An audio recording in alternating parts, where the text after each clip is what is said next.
general reminders related to Finlee. Some of you, if you've been on these webinars for a while, will hear me like I've talked about these before. Maybe I'll say some new things today, but it's always great to get kind of the same reminders at quarter end cleanup and year end preparation. And if you are doing all of these things already, that's great. I think it's just good to get a general reminder. But if there are some things that maybe you aren't doing that I'm talking about today, and you have additional questions outside of this webinar, feel free to always reach out to us. We want to make sure that you're utilizing Finlee to its full extent, especially because of the responsibility that we have when we're holding funds on behalf of clients there. So some of the recommendations that I'm going to have, maybe it's something that you don't do on a quarterly or yearly basis, but I do really recommend that you consider adding that to your steps, especially for year-end preparation. I know there's already a lot going on, but keeping up on reconciliation will only benefit you guys and your operations long-term. We had a recent Finlee release, a few releases, but there was a bigger release a couple of weeks ago, some new functionality that you guys see if you've been in Finlee recently. So we'll talk about that. And then we'll always leave time for a Q&A to follow. So feel free to put any questions related to the topics that we're talking about or any general questions in the chat there or Q&A section.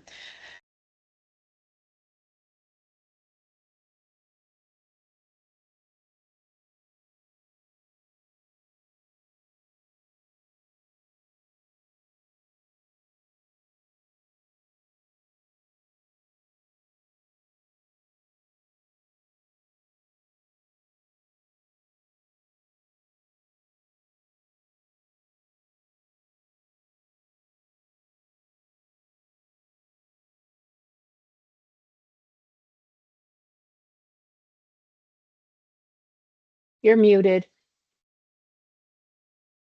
I just muted myself because I hit the space bar. So sorry about that. So where I was at, so quarter end cleanup, I know that you guys were probably really busy during that quarter end time. And when I was at the service bureau, I was really just fight or flight, trying to get everything filed on time and paid out on time. And I always considered the next month kind of the cleanup. So we'll go over the general recommendations here of the items to review as part of the quarter end cleanup. So reviewing outstanding ledger transactions, we have aged and cleared items in Subledger Reconciliation automatically report to you guys on a daily basis. But I think it's really important to run pretty frequently, at least usually once a month, especially if you have net checks or you do the sheetment process for payroll checks there, to run your outstanding ledger transactions for both normal transactions and for checks, especially after quarter end. I think it's really important to review, especially tax checks that have yet to clear, or especially tax checks that are still remaining from the prior quarter. It can take a while for those agencies to deposit those checks, but I think it's really reasonable to say that after a 3-month period after they're due. So if we're talking about third quarter that we just closed out, this would be second quarter or prior tax checks, to reach out to the agency, void those checks, reissue them, and go through that process of making sure that those tax checks are actually cashed. So there's a big percentage of those that for some reason just don't get cashed in my experience. So it's really important to track those. So it's a great time, especially as we're approaching year end, to review all outstanding ledger transactions and make sure that we don't have anything outstanding for too long.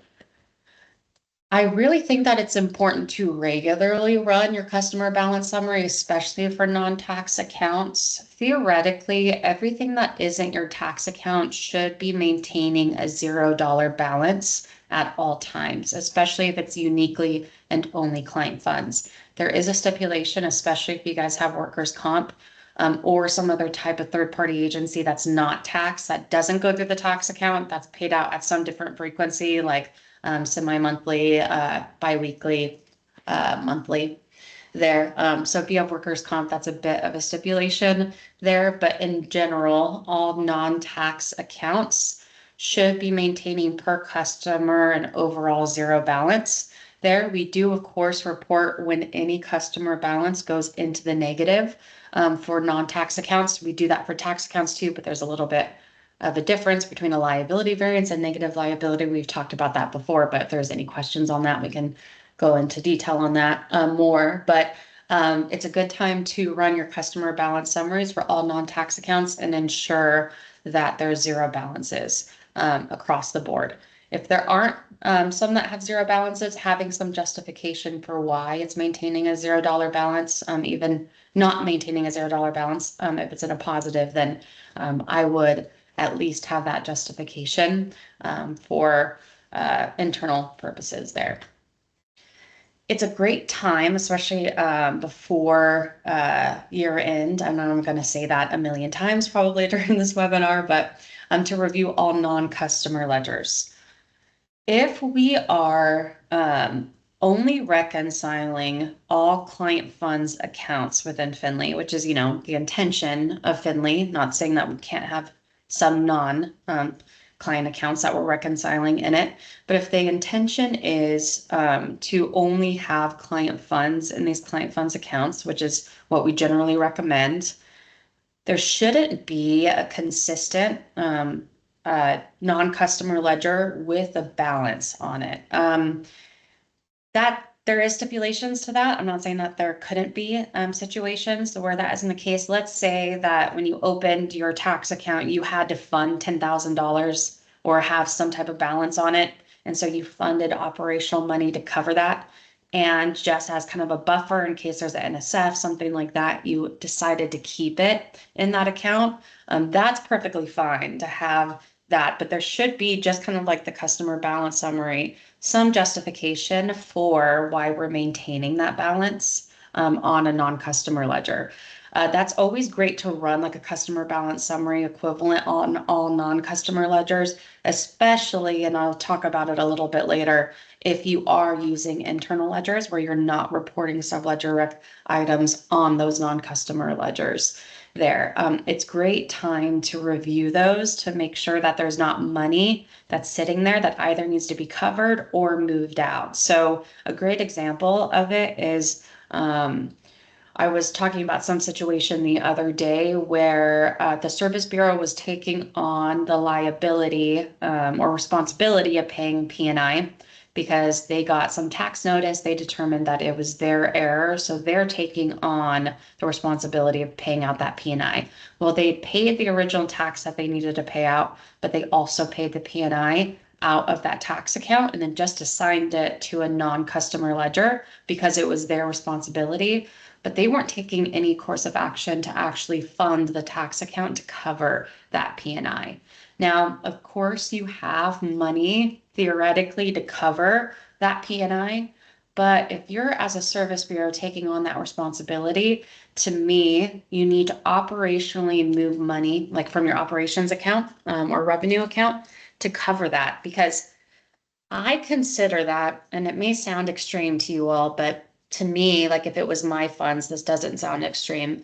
You are technically using other customers' funds to cover that P&I, even temporarily. So it's completely fine that the P&I goes out of that account because typically when you're making the tax payment, you have to probably initiate the P&I payment out of the same bank account there because they probably go together or, are made through the same type of process, like the payment is made through the same type of process.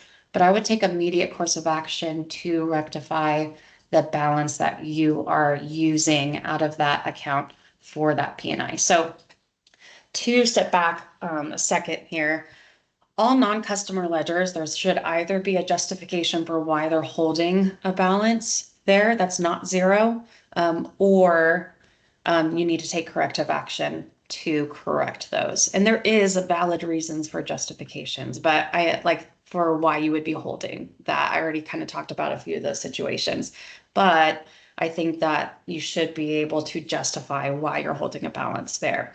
The whole intention behind that too is one, to not make sure that to make sure you're not using other clients' funds to technically cover something that you're responsible for, of course, but we also don't want to create a ledger that's not related to a customer, that's just the equivalent of a junk drawer, right? Where we're just kind of dumping balances into that, because we'll talk about this a little bit later as well, but we don't consider that you're reconciled until you're fully balanced on all customer ledgers or have identified all subledger rec items there. So we can't have an equivalent of, okay, we're just dumping balances into this non-customer ledger to make our customers in balance. That's not valid.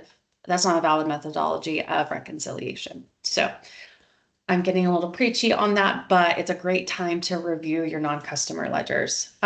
Reviewing outstanding liability as we approach year end, we definitely will have amendments and corrections and all that fun stuff that causes out of balances as we go into year end processing and quarter end. But I think it's a really good time to see, especially since it's the close technically of the third quarter.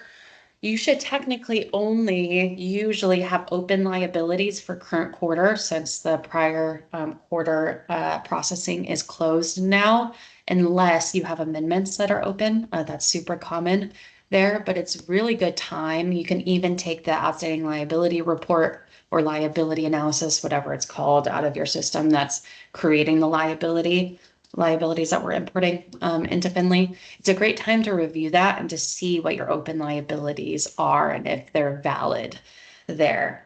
So it can be common, especially if you're not your tax processor, if you have someone internally that is processing your taxes, for them to somehow miss marking something as paid. It could be throwing out of balances. In subledger reconciliation, it's likely that it is, or there is truly a missed payment for a prior quarter. So I think it's a really great time to add to your year-end checklist to review all outstanding liabilities there.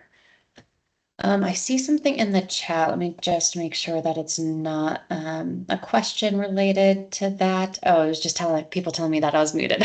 Okay, I will try not to do that again. I told you it's been a while since I've done a webinar, so I will blame it on that. So year-end reminders, which, kind of goes a little bit into, oh, that's funny, it's going out of order. But which goes a little bit into the same concept of quarter end processing here, but I don't think it's a bad idea to meet internally or, part of your normal conversations getting prepared for year end to talk about some impact of reconciliation or some tax processes, if there are changes in tax processes, and how that will implicate your reconciliation there. A general reminder, and it may not be bad for you to review again with your tax team, especially with quarter end, year end processing. It's really important that they're marking, especially manual tax payments, as paid in your tax processing system, whether that's your payroll software or something like equivalent to master tax there. So we don't want to cause exceptions on bank reconciliation that could just be easily addressed by making sure that you're marking tax payments as paid when you're actually going on to the site and making them. So it's just a great reminder for your tax team at year end, especially, to make sure that they are marking things as paid appropriately. With everything going on, it's really easy to kind of get sidetracked as you're making payments. Okay, I made sure that I made it, but did I actually mark it as paid? It's a good time to just make sure that there's a process in place to ensure that that happens. That goes in, I was trying to put that one first, and then I guess I was copying this over, so that one went out of order a little bit. But reviewing tax adjustment processes and impact to subledger reconciliation is a great conversation to have. Like, what is your turnaround for amendments? What's your threshold for collection and refund to customers? When are you processing your rate changes? When is the last date that you allow for any adjustment to 2025 payrolls? All of this will inform your reconciliation. So if, again, you're not the person or part of the team that's processing those tax payments, getting an insight into the processes is only going to give you more information in completing reconciliation on a daily basis and limiting frustration around kind of why you're getting an increased amount of subledger rec items, insight into why that's happening. Maybe there was a rate change, so that impacted every New Jersey customer, and you can identify that and then see and add all those cards to the Kanban board and track as that's being refunded or collected from customers. So if you guys already have meetings that are scheduled to go over that process or communications, just make sure if you're not already part of that, that you become part of that, just because the more information that you have around those tax processes, the better or quicker you'll get to resolutions on subledger reconciliation there. I always like to remind you all at this time, the soonest that it's possible that you're starting to run 2026 payrolls, we want to make sure to expand our parameters, especially on the liability analysis or equivalent to liability analysis, to expand that out to 2026, end of 2026. So as soon as it's possible, I mean, it could be as soon as end of this month, beginning of next month that people start doing bonuses, and then date it for January for some reason there. So we want to make sure that we expand out to end of 2026 or reasonable. You can consider, if it's reasonable of your application, to put a forever date out there, to run it as a forever date. If they have the equivalent of that, if you want to consider that, maybe to run a test report, see if it doesn't populate some junk there. You know, for the equivalent of iSolved, UKG, some other applications that we work in, I'm not sure if they have a forever date there if you want to consider that, but it's not a bad idea to start running out for 2026 pretty soon, as soon as it's reasonable that 2026 dates would actually start running there. Let me make sure I didn't mute myself again. We are here to help. That's just what I want to remind you of at this time. I know that subledger rec items increase during this time, but also manage exceptions on bank reconciliation increase at this time. There's a few customers that contact like, hey, we do this every quarter. Can you help us out with it? That sort of thing. We are here to help. A lot of us are former Service Bureau people, understand the stress at this time. So if there's something that's particularly causing you stress, you want to talk about it or see if we can recommend something that would ease it a little bit, feel free to reach out to us at support@rickdigital.com there. So I just wanted to remind you of that. General Finlee reminders before I go over what our release recently had here. If you are not fully reconciled, then we don't consider that you know everything that's going on. And let me say that in a different way. I think Jennifer would say you're not reconciled until you're 100% reconciled there. So what does that actually mean? In day-to-day terms in Finlee reconciliation, we recommend, of course, completing your daily bank reconciliation, hitting find variances, making sure ledger reconciliation looks good. But subledger reconciliation is a crucial element of daily processing of full reconciliation within Finlee. It's really important that by customer, you know that you're in balance with the age uncleared items, negative liabilities, and liability variances, and that you not only research the new items, but making sure that your old items are resolved. So if you have a backlog of subledger rec items, I would try to carve out some time before year end to go through that backlog. The reason for that is that when we have an overall difference, so like with your ledger reconciliation, it's giving you your overall ledger balance, right? And in subledger reconciliation, when we're calculating, especially related to tax, our customer ledgers versus our outstanding liability, that is validating that those balances are moving together and that they're valid, right? If your ledger is inflamed, like you're getting a good amount of age uncleared items, liability variances, we're saying that there's something on the ledger out of balance that's over understated. And that can be comprised of multiple items, even on a single customer. So even though like a customer could say that, hey, I'm $10 off on this customer, that threshold is fine for me. like I'm just going to ignore it for now. That could actually be a net amount of $10. Let's say that you failed to make a $500 payment to an agency, but then you over collected on a different agency by $510. So you have this payment that has failed to go out for $500.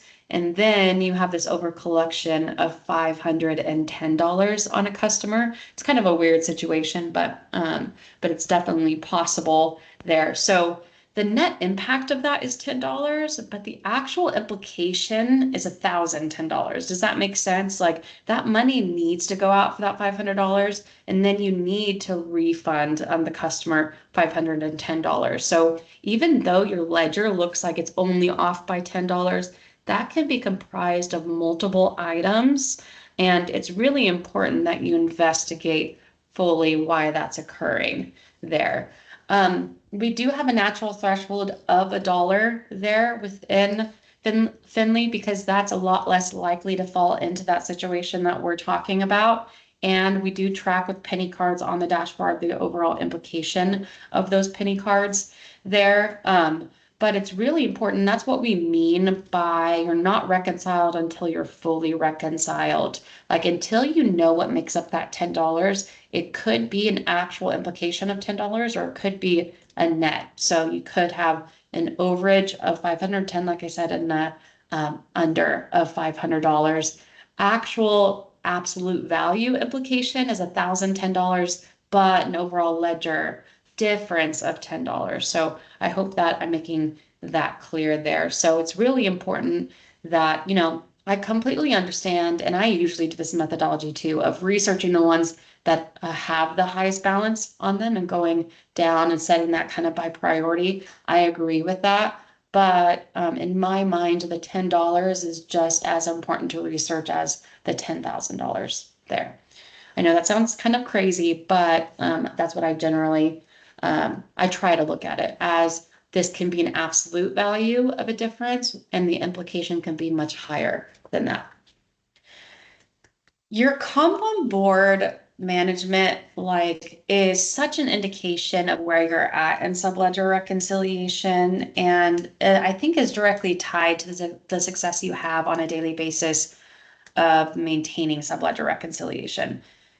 Your subledger reconciliation contains a lot of different types of items, right? Like as you guys know, there's some things that are going to take a while to clear. Like let's say that you only refund customers quarterly for some reason, like you only refund them. So if you determine that you over collected, you have to wait until the end of the quarter just in case there's a rate change. So you want to kind of adjust it against that amount that was over collected there. So you understand that that's going to take a while to clear.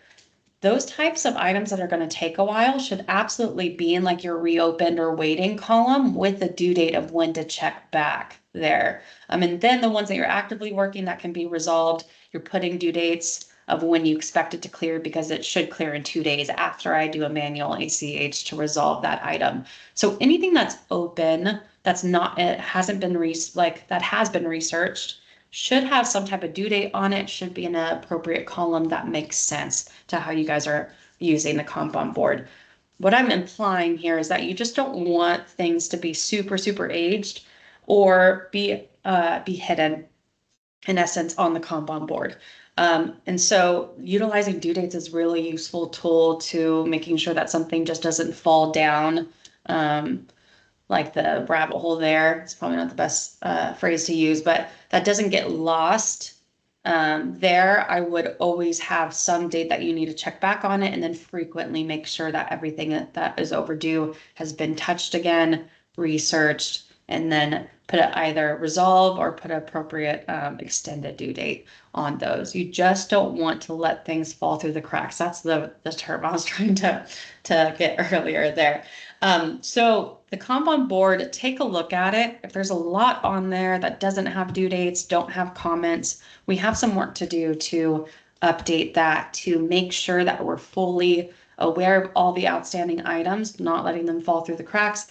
And that goes directly into the concept of you're not reconciled until you're fully reconciled, meaning you don't know everything that's going on in your accounts unless you fully research all your subledger rec items. They are calculated automatically and reported to you for a reason there.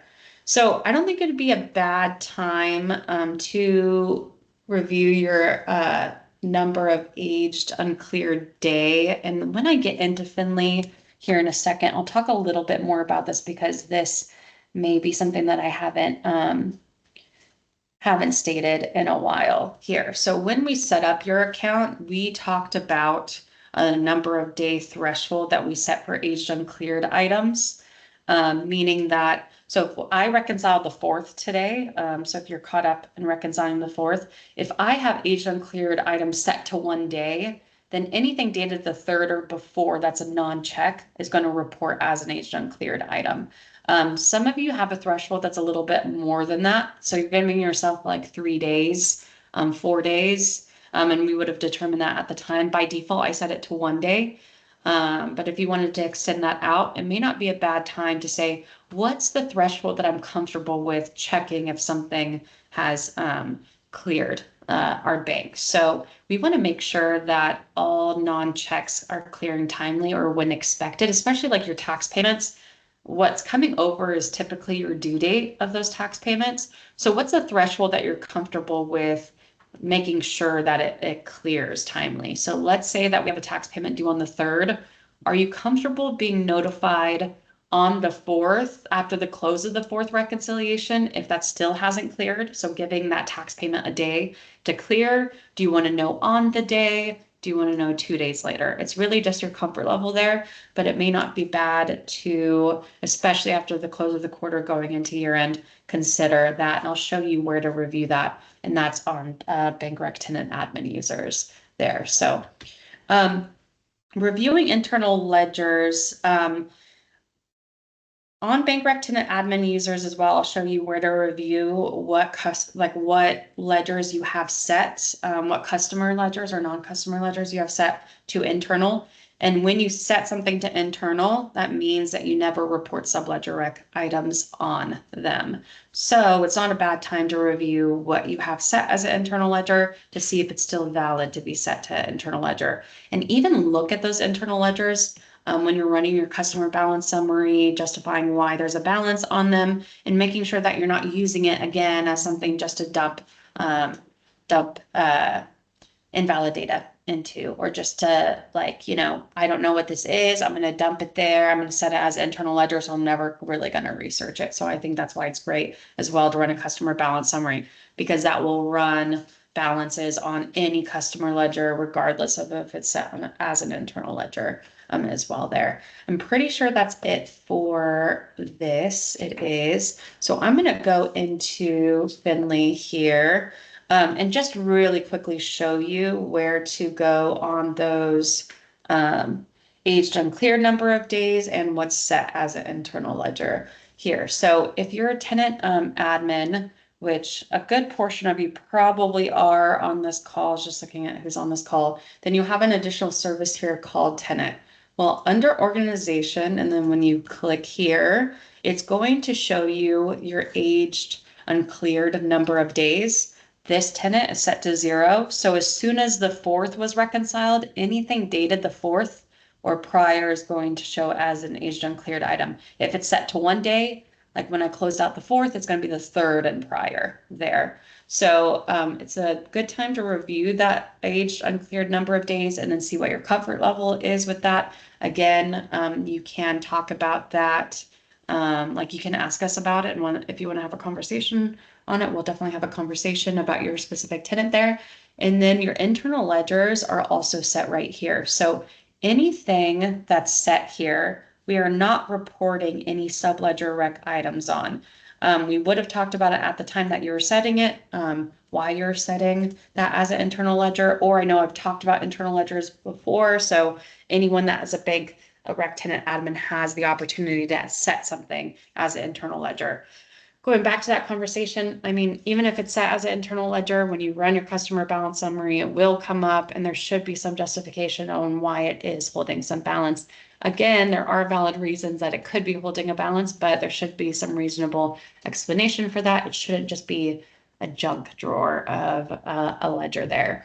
Not saying that you guys have any of those, but consider if you guys do, it's a great time to go through and clean that up there. Organize it. Okay.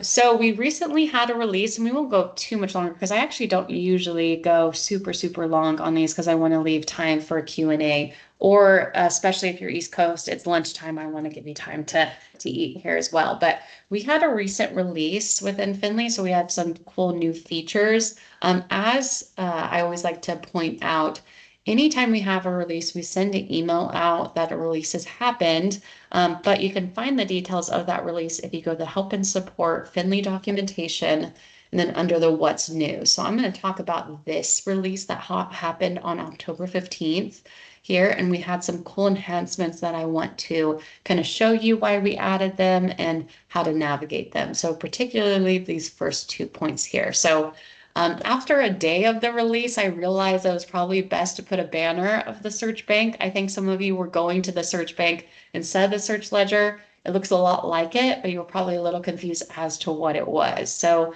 the search bank here, which is new, is giving you visibility of all your bank statement transactions. So your search ledger, which I've joked to all of you probably is your best friend in researching, especially Subledger Reconciliation, gives you all of your ledger transactions that you've imported into Finlee here. It shows you all of your cleared ledger transactions during bank reconciliation, all your uncleared, all your non-banking, beginning balances, all of that. So we wanted to give you visibility into the equivalent of all the bank statement transactions that you've imported into Finlee. So this search bank is actually giving you all the individual bank statement transactions that have either been cleared or still open as part of bank reconciliation. I have an open bank statement on this test environment here. But this will show you all the individual bank statement transactions that you've imported into the system. Sometimes it's nice to see trends of how things clear, the description, especially at quarter end. Like you'll have some things that you're trying to match because they've cleared for a little bit of a different amount.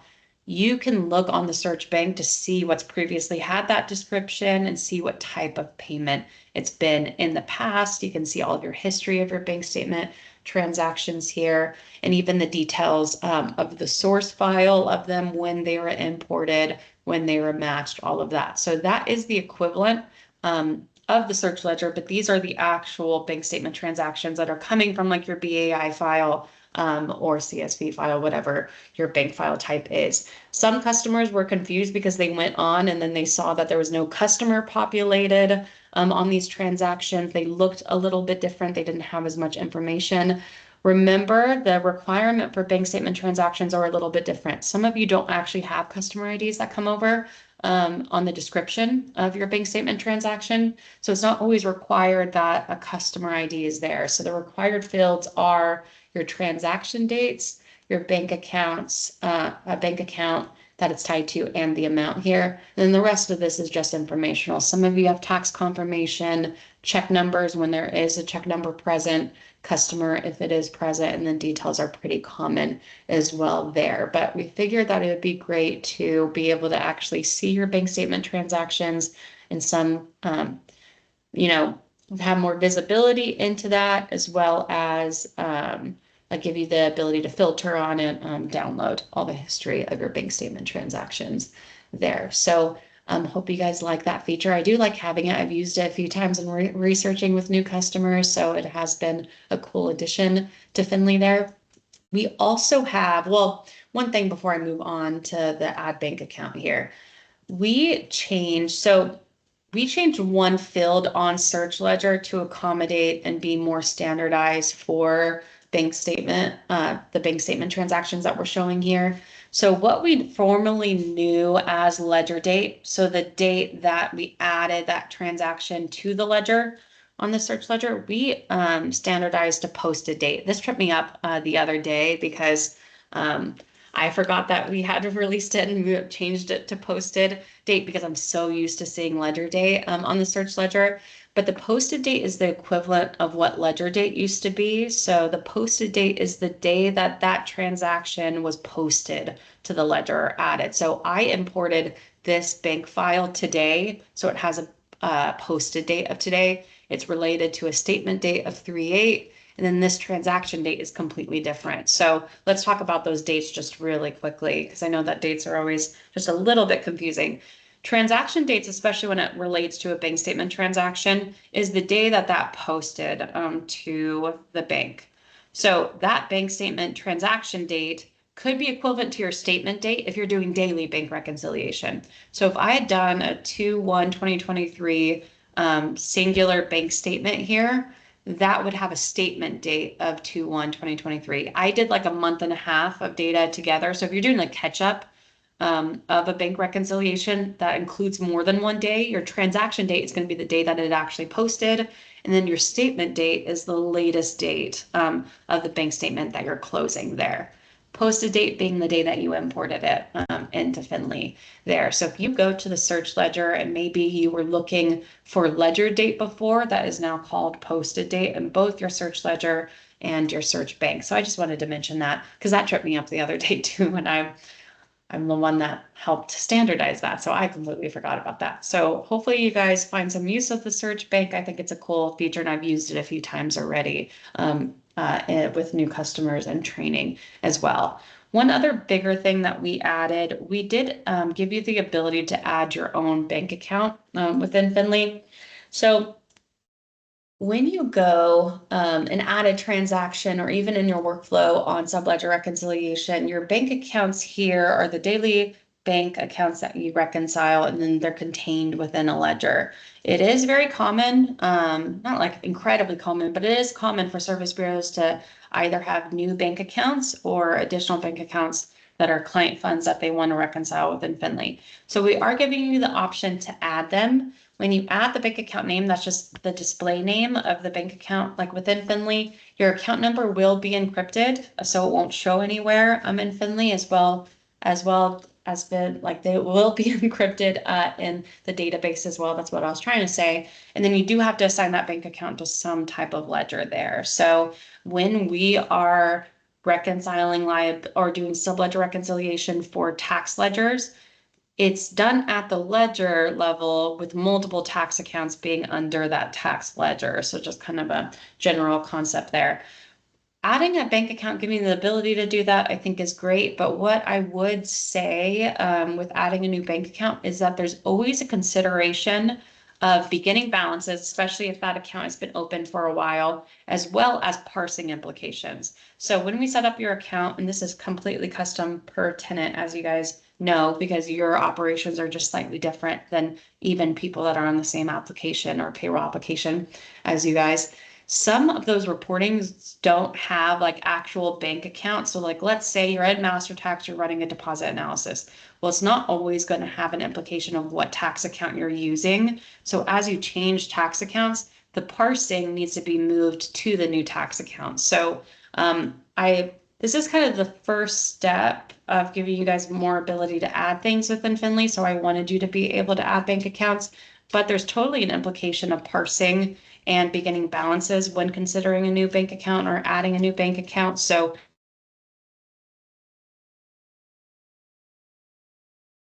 started with it, it wouldn't be bad to still have a conversation with us in regards to parsing how I start reconciling it. So this new feature is here to give you the flexibility to add new bank accounts there, but only add new bank accounts, of course, that you want to reconcile within Finlee, and then consider sending us a support ticket prior to starting to reconcile that and talk about the implications of the new account, what exactly the situation is. Are you just adding a second tax account? What's going to be processing out of that? Is it a set of customers? Are you, converting from one payroll application to another? There's a lot of different situations that can impact your like daily files that you import on a daily basis and how to begin to start reconciling that one. Doesn't everyone love beginning balance conversations? I'm sure you guys remember that that well there. So that's the two big features that we've released. We do have some other exciting stuff coming down the pipeline, but as always, if there's features that you would like to see within Finley, you have general recommendations. I know a few of you on here have definitely sent in recommendations.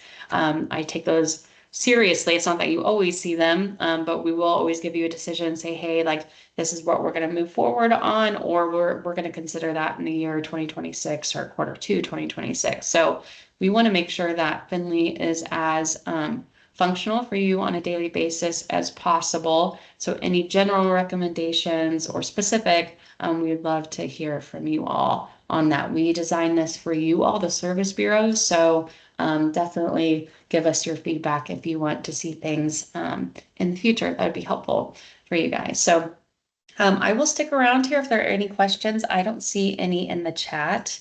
I really appreciate you guys hopping on, and we will likely have one next month here. So again, if you guys have any topics that you'd like me to go over, feel free to send that our way. But thanks so much for joining. A lot of you joining still is a great sign. I hope that these are helpful for you all. And I really appreciate your guys' time and you guys being a customer of Finley. So thanks so much. I will stick around just in case there's any questions in the chat, but if not, have a great rest of your day.